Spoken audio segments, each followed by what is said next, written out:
Hello दोस्तों, मेरा नाम है Aparajita and welcome back to evidyarthi.in and Appu की पाठशाला में आपका हमेशा से वेलकम रहा है। सो आई होप सब सारे के सारे बिल्कुल चंगे भले और बिल्कुल स्वस्थ हो, बिल्कुल ठीक हो। तो जैसा आप जानते ही हो कि बड़े टाइम बाद मुलाकात हो रही है। वैसे मेरी तो काफ़ी टाइम बाद मुलाकात हो रही है क्योंकि यार मैं काफ़ी टाइम बाद वीडियो बना रही हूँ, टू बी रियली ऑनेस्ट, क्योंकि मेरी तबीयत खराब थी। शायद गले से पता चल रहा होगा, मेरा थोड़ा गला भी बैठा हुआ है। सो प्लीज़ उसको साइड में रख के मुझे माफ़ कर देना कि मेरा गला बैठा हुआ है। अच्छा, तो जैसा आप जानते हो हमने कहाँ पे अपना चैप्टर छोड़ा था, कौन से टॉपिक्स कर लिए थे, मैं आपको एक बार रिव्यू दे देती हूँ। हम लोग चैप्टर कर रहे थे आपका चैप्टर नंबर 2 आपकी सिविक्स के किताब से, role of the government in health. भाई बहुत ही बेहतरीन, बढ़िया और सिंपल सा चैप्टर है ये, और इसके बहुत सारे हम टॉपिक पहले से कर चुके हैं। प्राइवेट फैसिलिटीज वो वाला टॉपिक कर लिया था। इसके बाद हमारे पास जो टॉपिक आया है वो है हेल्थ केयर एंड इक्वालिटी। ठीक है, is adequate health care available to all.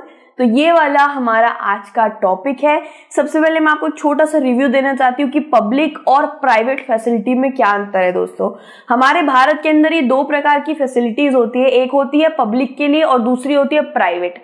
ठीक है, तो पब्लिक क्या होती है दोस्तों? पब्लिक यानी कि गवर्नमेंट हॉस्पिटल्स, गवर्नमेंटली ओन्ड हॉस्पिटल जो गवर्नमेंट खुद ऑपरेट करती है, जिसमें हमारा मुफ्त इलाज होता है, गरीबों का मुफ्त इलाज होता है, दवाइयाँ सस्ती मिलती है और बहुत ही कम दाम में मिलती है। वो सब पब्लिक फैसिलिटी में आ जाता है, मतलब पूरे के पूरे पब्लिक के लिए इस्तेमाल हो सकती है और काफी कम दाम में इस्तेमाल हो सकती है। लेकिन अगर आप प्राइवेट फैसिलिटी की बात करो तो उसको आप सारे लोगों द्वारा वो इस्तेमाल नहीं की जा सकती, यानी कि पूरी की पूरी पब्लिक उसे इस्तेमाल नहीं कर सकती है। क्यों नहीं कर सकती? क्योंकि प्राइवेट फैसिलिटीज बहुत ज्यादा एक्सपेंसिव होती है, बहुत ज्यादा दामी होती है। ठीक है, और इसे हर कोई इंसान नहीं कर सकता है अफोर्ड, इसलिए प्राइवेट कहलाती है। यानी कि कुछ लोगों के लिए काफी प्राइवेट, जैसे प्राइवेट क्लिनिक्स नहीं होते, छोटे छोटे दफ्तर बने होते हैं एमबीबीएस डॉक्टर्स के, और हमने देखा होगा मेडिकल शॉप इतने महंगे महंगे, अपोलो 27 हो गया, और भी बहुत सारे शॉप्स हैं। मेरे यहाँ पे जो दुकान थी मुझे उसी का नाम याद आ गया। तो ये सारी दुकानें होती हैं दोस्तों, बहुत प्राइवेट होती हैं, और यहाँ पे आप बिना पैसों के एक पैरासीटामोल भी नहीं खरीद सकते हो।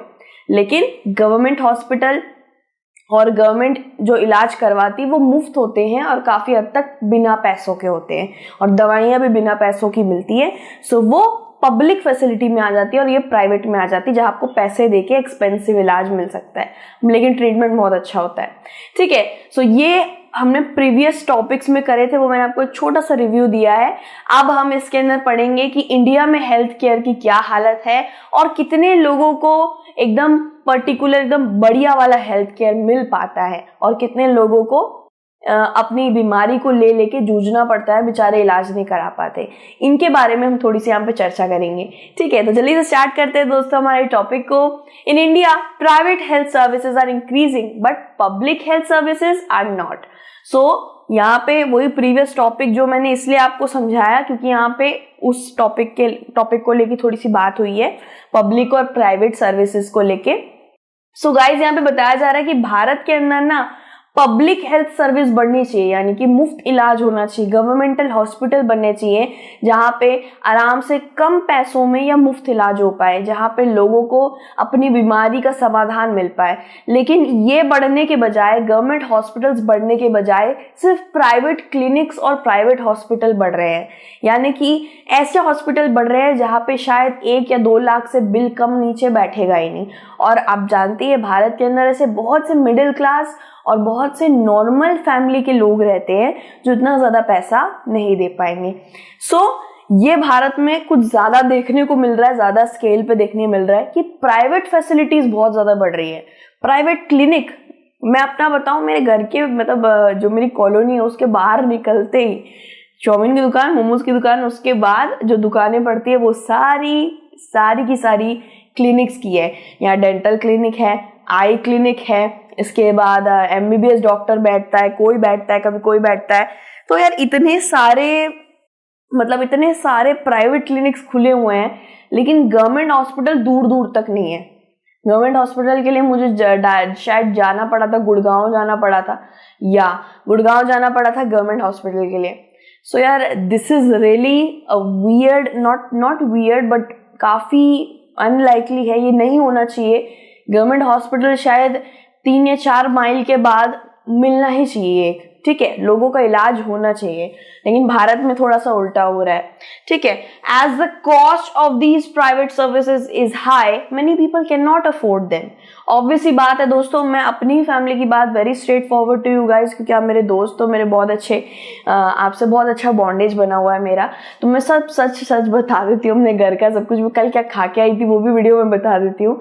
तो गाइज सीरियसली बताओ तो मेरे घर में भी ऐसा ही हाल है। Being a middle class girl और मिडिल क्लास फैमिली के साथ बहुत दिक्कत होती है जब एक बड़ी बीमारी या इलनेस लग जाती है ना हमें, तो हम ट्राई करते हैं घर में इलाज हो पाए, क्योंकि यार बाहर इतना एक्सपेंसिव इलाज है, बाहर बहुत एक्सपेंसिव इलाज है, और होता भी है तो कैब में 550-600 रुपये फूक कर, क्योंकि आप जानते हो एक बीमार इंसान को ऑटो में या बस में कैसे ले जाया जा सकता है।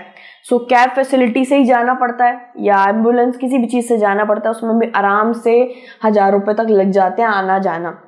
फिर वहां जाके चक्कर काटो। अगर गवर्नमेंट हॉस्पिटल बने हुए हैं तो उसके अंदर भीड़ इतनी है, बेड नहीं मिलते हैं, तो ये सब चीज़ें जूझनी पड़ती है, और मैं खुद जूझ चुकी हूँ।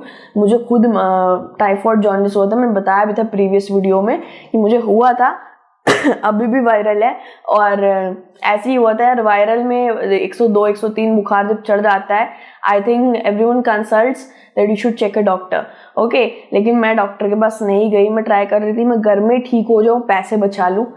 सो आई थिंक ये मेरी ही थिंकिंग नहीं है, बहुत से इंडियन फैमिलीज की यही थिंकिंग है गाइस, और आपके मम्मी पापा की भी यही थिंक, दे आर नॉट कंजूस, लेकिन मम्मी पापा की भी यही थिंकिंग है कि पैसे सेव हो जाए तो हम 2 किलो आलू ले आए, 2 किलो सब्जी ले आए, या घर में आटा आ जाएगा। बहुत ही प्योर थिंकिंग है, और सच में ऐसी ही होती है एक मिडिल क्लास फैमिली की थिंकिंग। हम तो यहाँ पे पुअर चिल्ला रहे हैं कि पुअर लोग पे फैसिलिटीज नहीं मिलती है, पुअर के मिडिल क्लास को भी नहीं मिलती है, ओके। सो प्राइवेट सर्विसेज बढ़ती जा रही हैं और लोग मेडिसिन तक का एक पैसा अफोर्ड नहीं कर पाते हैं। So this is a truth is bitter, लेकिन मैं सच्चाई बताती हूँ already boldly, okay. So some private services encourage incorrect practices to earn more, and कुछ तो भाई एकदम खिलाड़ी बन के बैठे हुए हैं। सीरियसली सच्ची बात है, मैं ये नहीं कह रही हूँ इंडिया में सारे लोग ऐसे हैं, इंडिया में बहुत चीजें आगे बढ़ रही है, तरक्की हो रही है, लेकिन हम उन कुछ चीजों को पकड़ रहे हैं जो अभी भी पीछे हैं, जिसकी वजह से इंडिया अभी भी पीछे रह जा रहा है। सो कुछ प्राइवेट सर्विस वाले तो लोग ये हैं, उनमें इतनी हिम्मत है कि वो लोग और भी लोगों को लूटने की कोशिश करते हैं। पता है कैसे?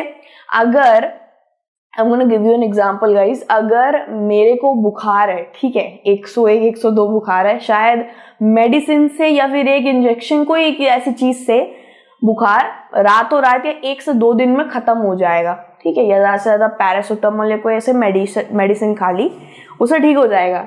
लेकिन कुछ ऐसे डॉक्टर्स, कुछ ऐसे क्लिनिक्स होते हैं, मैं नाम नहीं लूंगी, मुझे खुद नहीं पता, लेकिन कुछ ऐसे होते हैं जो आपके बुखार को कैंसर तक बता देंगे, और वो आपसे कम से कम 20 या 30 हज़ार आराम से अपने क्लिनिक में बैठ के हड़प लेंगे, ठीक है। अब मेडिसिन एंड डॉक्टर ये ऐसी चीज़ है कि वो जितना हमें बताएंगे हमें उतना तो देना पड़ेगा। जब हम कोई ड्रेस खरीदते हैं या सब्जी खरीदते हैं तो हम बोलते हैं थोड़ा कम करो, थोड़ा सा तो कम करो, रिक्शे वाले भैया को बोलते हैं थोड़ा तो कम करो, लेकिन इन लोगों को नहीं बोल सकते। हम लोग डॉक्टर्स को एंड मेडिसिन वाले को थोड़ा कम करो थोड़ा ना बोलेंगे, क्योंकि उनका तो फिक्स इलाज रहता है, कोई कम भर्ती नहीं होता है। सो ये इनकरेक्ट प्रैक्टिस बहुत होती है गाइस, कि किसी को बीमारी होती भी नहीं है, किसी को जस्ट नॉर्मल चेकअप के लिए आना होता है, लेकिन उसका बहुत ज्यादा राय का पहाड़ बना के उससे बहुत ज्यादा खर्चा करवा देते हैं। Some medical practitioners are found to prescribe superfluous medicine. Superfluous मतलब बहुत बढ़ा चढ़ा के, मतलब कहाँ एक पैरासिटामोल की जरूरत थी, कहाँ उसने इंजेक्शन, सलाइन और पता नहीं क्या क्या लिक्विड, ब्लड सब चढ़ा दिया। सो ऐसा भी होता है guys, this is kind of likely ऐसा होता है। इंजेक्शन दे देते हैं, और बेसिकली बात ये है कि एक इंसान इंजेक्शन या सलाइन मतलब ग्लूकोज से चढ़ के वो ठीक है, सिंपली वो ठीक हो सकता था, सफाइस हो सकता था उसका, बिल्कुल ठीक हो सकता था, लेकिन उसको बहुत ज्यादा मेडिसिन देकर लोग पैसा बनाते हैं। अब ये मैम नहीं कह रही है, मैम खुद आप मूवीज से देखो, मैं कहती हूँ सारी मूवीज बनी बनाई होती हैं, फिक्शनल होती हैं, लेकिन हाँ उसमें कुछ कुछ बहुत ज़्यादा सच्चाई भी दिखा देते हैं। ठीक है, कुछ लोगों को सच्चाई बहुत बुरी लग जाती कि ऐसे कैसे कर सकते हैं, ऐसे कैसे दिखा सकते हैं। डॉक्टर स्ट्राइक पे चले जाते हैं कि हमारे बारे में ऐसे कैसे बोल सकते हैं। और जो स्ट्राइक पे जाते हैं वो अच्छे डॉक्टर्स होते हैं, क्योंकि उनके एक डॉक्टर पे कीचड़ उछलती है तो सारे यूनिट पे उछलती है, बात सच है। तो गाइस क्या होता है ना, आपको एक मूवी बताती हूँ, कौन सी थी वो, Gabbar is back. Gabbar is back अच्छी मूवी थी, वो देख रही थी। उसके अंदर ऐसा था कि एक इंसान मर चुका था और उस इंसान को अक्षय कुमार लेके जाता है हॉस्पिटल के अंदर और जाके बोलता है कि इसका इलाज कर दो, मैं कितने भी पैसे देने को तैयार हूँ। तो डॉक्टर थोड़ा सा चकरा, हाँ कोई बात नहीं, हम इलाज करते हैं, हम पूरी तरीके से मदद करते हैं इलाज करने की। उसके बाद वो कहता है अच्छा हम इसका इलाज करते हैं, 2-3 लाख रुपए आप काउंटर पे भर के आओ, सारी फॉर्मेलिटी पूरी करके आओ, ये करके आओ, ये दवाइयाँ लेके आओ, ये पैसे लेके आओ। ये सब चीजें कर रहे होते हैं, नर्स डॉक्टर सब मिले हुए होते हैं उसके साथ। ठीक है, उसका डेथ सर्टिफिकेट उसकी फैमिली के हाथ में होता है, लेकिन फिर भी वो डॉक्टर्स कह रहे होते हैं हम इनका इलाज करते हैं। फिर वो देखते हैं तो मर चुका है, लेकिन फिर भी ऑपरेशन थिएटर में बैठ के वो लोग पैसा बना रहे होते हैं। कहते हैं नहीं अभी बहुत सीरियस कंडीशन है, जाओ जल्दी से जाके काउंटर पे इतने पैसे भर दो, ये मैं दवाइयाँ लिख के दे रहा हूँ, जाओ जल्दी से मेडिसिन लेकर आओ। ओ भाई, और ले दे के अक्षय कुमार पैसे भरता रहता है, वीडियो बन जाती है। आई थिंक सबने वीडियो कह रही हूँ, सबने ये मूवी जरूर देखी होगी ना। सो this is a true incident. ये हो चुका है बहुत लोगों के साथ, ऐसा होता है। ठीक है, सो barely 20% of Indian population can afford medicine that they require during an illness. अब मैं नहीं भारत की बुराई नहीं कर रही हूँ, मैं खुद भारत की बेटी हूँ, मेरा भारत महान सबसे बढ़िया है मेरा देश, लेकिन हर एक देश में कुछ गलतियां जरूर होती हैं। अगर आप अपनी गलतियां नहीं मान सकते हो तो आप कभी आगे नहीं बढ़ सकते। अगर आप अपनी गलतियां नहीं मान सकते हो, कभी हमारे भारत की इकोनॉमिक ग्रोथ नहीं होगी। सो गलतियां मानना सीखना चाहिए। उस पे मैं थोड़ी ना गलती कर सकता हूँ and all those things. Okay, एक और इंसिडेंट देखिए आपको बताती हूँ। एक और क्लास में आप दोनों बातें कर रहे हो, आपकी फ्रेंड और आप बातें कर रहे हो, बक बक बक बक बक बक बातें कर रहे हो। कौन से टाइम में बात कर रहे हो? जब मैम पढ़ा रही है और मैम ने आपको डांट दिया, पूरी क्लास के सामने बेइज्जती हो गई, बुरा लगता है मुझे पता है, बेइज्जती हो गई, और उसके बाद आप मैम की बुराई कर रहे हो, कह रहे हो मैं तो ये करी थी, मैं तो वो करी थी, मैम ने मुझे डांट दिया। बट सीरियसली मैम ने सही करा, मैम ने सही टाइम पे आपको डांटा है और उन्होंने सही करा है। सो ऐसे भी बहुत लोग होते हैं गाइस जो अपनी गलती नहीं मानते हैं। तो अगर हम भारत में कुछ गलतियां हैं, भारत में भी कुछ खामियां हैं यार, भारत बहुत अच्छा देश है, लेकिन कुछ कुछ गलतियां हर किसी में होती हैं। ठीक है, मेरे में भी है यार, मेरे में भी बहुत सारी गलतियां हैं। ठीक है, लेकिन अगर आप अपनी गलती मान ले रहे हो बहुत अच्छी बात है, इट मीन्स फिर आप ग्रोथ करोगे। ठीक है, गलती अपनी मान लेनी चाहिए, क्योंकि बहुत सारे हटी लोग, ईगोइस्टिक, एरोगेंट लोग अपनी गलतियां नहीं मानते हैं। सो ये मानने वाली बात है गाइस कि 20%, 100 में से 20% लोग ही दवाइयां खरीद सकते हैं। इंडियन पॉपुलेशन की बात हो रही है, यूएसए अमेरिका की बात नहीं हो रही है। इंडियन पॉपुलेशन सिर्फ 20% दवाइयां अफोर्ड कर सकते हैं, बाकी करते ही नहीं है अफोर्ड। बाकी क्या खाते होंगे? जड़ी बूटियां। अब दैट यू नो दैट वो कुछ टाइम के लिए असरदार हो सकती है, लेकिन वो परमानेंट कैंसर का इलाज नहीं कर सकती। हाँ, आयुर्वेद कर सकता है, बहुत चीजें हैं। 20% मतलब कितने की आबादी है यार? गूगल करो आप, कितनी आबादी है हमारी। उसमें से सिर्फ 20% लोग सिर्फ दवाइयां अफोर्ड करते हैं, बाकी टाइम बाकी लोगों को बीमारियां तो होती होंगी, और वो लोग क्या करते होंगे? सफाई कर लेते होंगे, नहीं खाते होंगे दवाई, ऐसे ही जूझते होंगे अपनी बीमारी से, रात रात सोते नहीं होंगे। This is a dam truth. आप इसकी गहराई में जाओगे आपको बहुत बुरा लगेगा कि सिर्फ 20% लोग ऐसे। 40% of people who are admitted to a hospital for some illness or injury have to borrow money or sell some of their possessions to pay for the expenses. ये भी होता है गाइस कि जब ऐसा भी बहुत होता है कि बहुत से 40% हमारे भारतीय लोग हैं जब अपनी बीमारी के लिए हॉस्पिटल में जब वो इलाज कराने जाते हैं या भर्ती होते हैं, तो उनके पास पैसे नहीं होते, या तो उनको पैसे उधारी में लेने पड़ते हैं, या फिर उनको अपनी कुछ जायदाद या कुछ ऐसे गिरवी रखना होता है, या बेचना पड़ जाता है अपनी बीमारी को ठीक कराने के लिए। इसलिए हेल्थ इंश्योरेंस एंड मेडिक्लेम और सेविंग्स ये सब करके रखनी चाहिए. Smart people can understand, right? So मेरी मम्मी खुद कहती है बेटा सेविंग करके रख, सेव कर. ठीक है. Those who are poor are in the first place undernourished. अब सबसे पहली बात है कि एक इंसान, एक फलता फूलता इंसान, जब हेल्दी इंसान जब बीमार पड़ता है तो उसकी बीमारी ठीक हो जाती है. लेकिन एक पहले से ही बीमार इंसान जब बीमार पड़ता है, समझ रहे हो, गहराई समझ रहे हो आप, एक पहले से ही खत्म इंसान, खत्म मतलब अंडरनरिश, यानी कि उसने खाना भी ढंग से नहीं मिलता उसे हर दिन, वो बीमार पड़ा है तो उसको बचाना बड़ा मुश्किल हो जाता है यार, क्योंकि उसकी बॉडी में पहले से कुछ नहीं है. ठीक है. अब देखो हमारे भारत के अंदर कितने लोग पॉवर्टी लाइन के नीचे हैं, बिलो पॉवर्टी लाइन कहते हैं ना. इतने गरीब है कि उनको एक वक्त का खाना भी बड़ी मुश्किल से मिलता है. सो फर्स्ट थिंग ये है कि लोग अंडर नरिश्ड है, लोगों को खाने को नहीं मिल रहा है, तो वो इलाज कहाँ से कराएंगे, वो इलाज के पैसे कहाँ से लाएंगे, खाने को ही नहीं मिल रहे हैं यहाँ पे. ठीक है.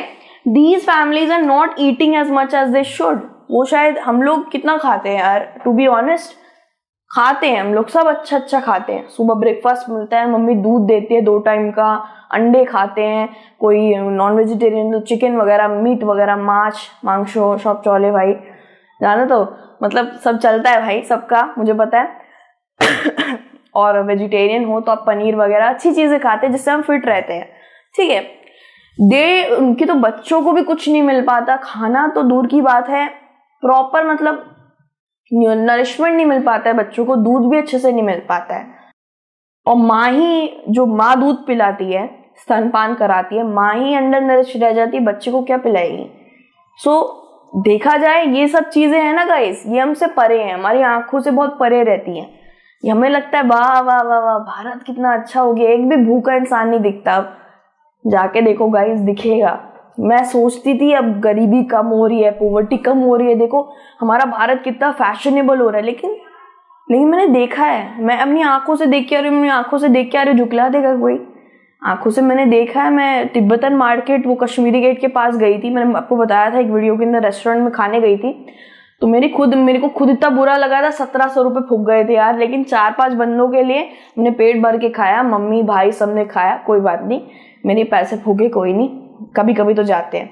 लेकिन इतना बुरा लगा, इतना मन को इतनी ठेस पहुंची कि जाते वक्त कम से कम 150 to 200 लोग नीचे सोए हुए थे. अब मैं सोच भी नहीं सकती, उनकी हालत इतनी पतली थी, रिब्स दिख रहे हैं, ऐसा लग रहा था 5-5, 6-6 दिन खाना नहीं खाते हूँ. मैं एक दिन भूख हड़ताल पे रही थी, मम्मी से लड़ाई हो गई थी, मेरी जान निकल गई थी. वो बेचारे डॉग्स, एनिमल सारे 5-5, 6-6 दिन, इससे भी ज्यादा भूखे रहते हैं. तो सबसे पहली बात तो जो जड़ है वो यही तो है, जड़ ये है अंडर नरिशमेंट. लोगों को खाना अच्छे से नहीं मिल रहा है. जैसे मिड डे मील स्कीम चलाई है, वैसे अच्छे से और स्कीम भी चलानी चाहिए. मुझे मंदिरों की एक बात बहुत अच्छी लगती है गाइस, कि वो भंडारा करवाते हैं, लोग पेट भर के खाते हैं, बहुत अच्छी बात है ये.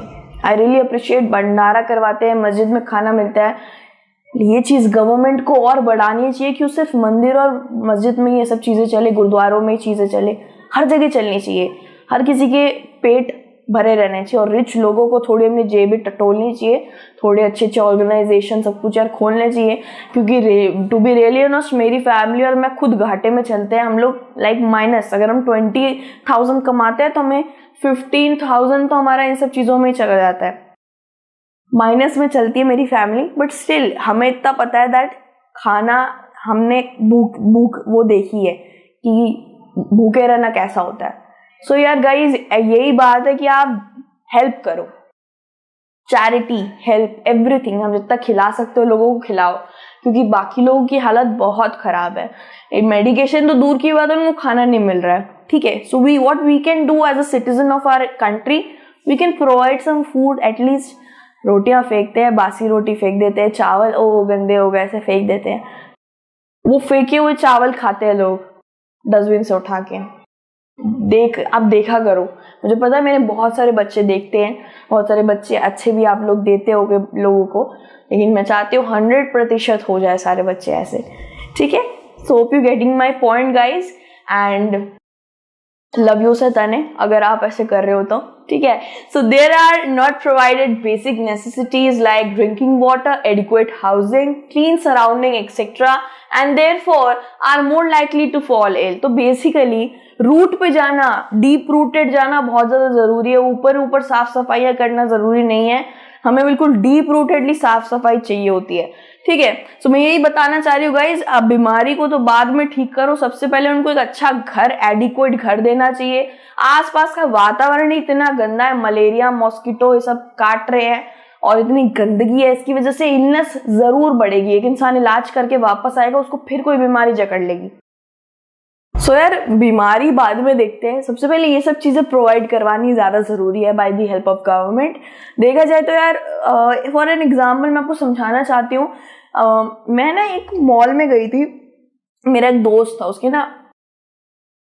उसके स्किन की गत खराब है मतलब वो काला हो रखा है, सन टैन, आप जानते हो लड़के कैसे होते हैं, काले हो रखा है पूरा का पूरा। हेल्प मतलब he is a national player football का, तो वो काफी ज्यादा गंदगी में रहता है, मतलब कोई फर्क नहीं पड़ता वगैरह वगैरह। मेरे मम्मी पापा कभी कभार बोलते कितना कुछ लगाती है ये वो, मैंने बोला मैं अपनी स्किन की, अपने फेस की, बॉडी को साफ सुथरा रख रही हूँ, तो मैं मेकअप कर रही हूँ, मैं ये कर रही हूँ, वो कर रही हूँ, ऐसा तो कुछ नहीं है यार। अपने आप को ही सुंदर, अपने आप को ही अच्छा स्वच्छ बना के रखने में क्या बुराई है, ठीक है। तो मैं उसको बहुत समझाती हूँ यार कि घर में आकर थोड़ा फेस वॉश वगैरह कर लिया कर, और मतलब खुद को साफ सुथरा रख, अपनी स्किन को क्लीन रख, स्वस्थ रख, मैं उसको समझाती हूँ, ठीक है। कभी कभी मेरे पापा बोलते क्या क्या लगाती है, मैं तो बस एक निविया की क्रीम लगा लेता हूँ, देख मेरा स्किन देख। मैंने बोला पापा तुम नहीं समझोगे, लड़कियों को बहुत कुछ करना पड़ता है, पॉइंट है राइट।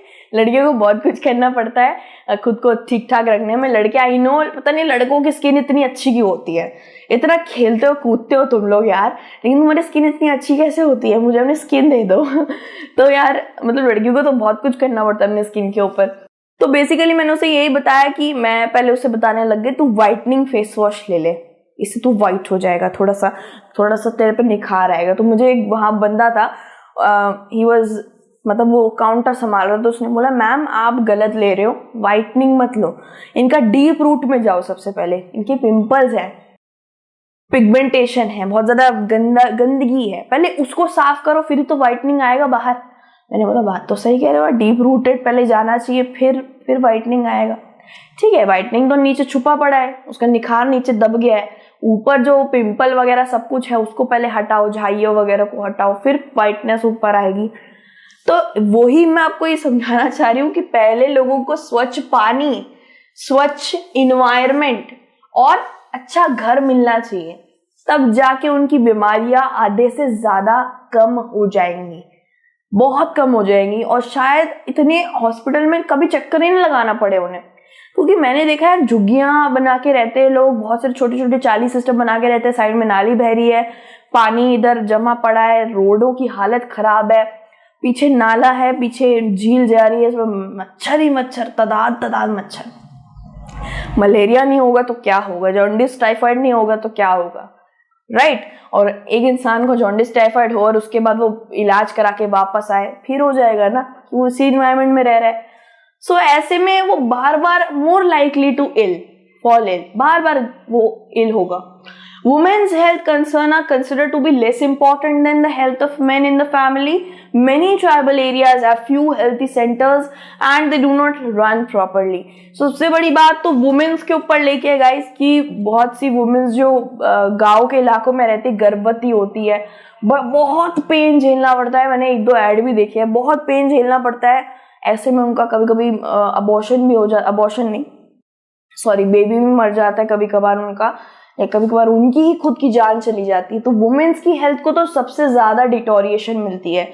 और वहाँ मतलब थोड़े बहुत गांव, पिछड़े हुए गांव है, वहां माना जाता है कि यार मेन की हेल्थ ज्यादा इंपॉर्टेंट है एज कम्पेयर टू वुमेन्स।